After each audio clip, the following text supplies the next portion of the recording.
কুষ্টিয়ার কুমারখালীতে গড়াই নদী থেকে বন্ধ হচ্ছে না অবৈধভাবে বালু উত্তোলন।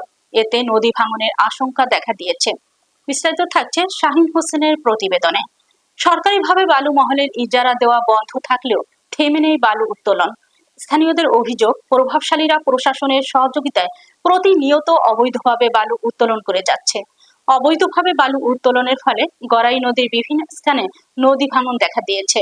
কুমারখালীর চাপড়া ইউনিয়নের বিভিন্ন এলাকায় ভয়াবহ নদী ভাঙনে ইতিমধ্যে অসংখ্য বাড়িঘর, কৃষি জমি, পাকা স্থাপনা ও রাস্তাঘাট নদী গর্ভে বিলীন হয়ে গেছে।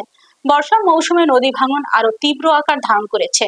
এলাকাবাসীর আশঙ্কা, অবৈধভাবে বালু উত্তোলন বন্ধ করা না হলে নদী ভাঙনের কারণে আরো অনেক কৃষি জমি, বসতবাড়ি ও গুরুত্বপূর্ণ স্থাপনা নদী গর্ভে বিলীন হয়ে যেতে পারে। এমনকি মানচিত্র থেকে মুছে যেতে পারে অনেক এলাকার নাম। ভুক্তভোগী এলাকাবাসীর দাবি, এখনই অবৈধ বালু উত্তোলন বন্ধে কার্যকর ব্যবস্থা নেওয়া না হলে কৃষি জমি ও বিভিন্ন স্থাপনা মারাত্মক ঝুঁকির মুখে পড়বে। এ বিষয়ে কুমারখালী উপজেলা নির্বাহী কর্মকর্তা ফারজানা আক্তার জানান, চর চাপড়া এলাকায় কোনো বালু মহল ইজারা দেওয়া হয়নি।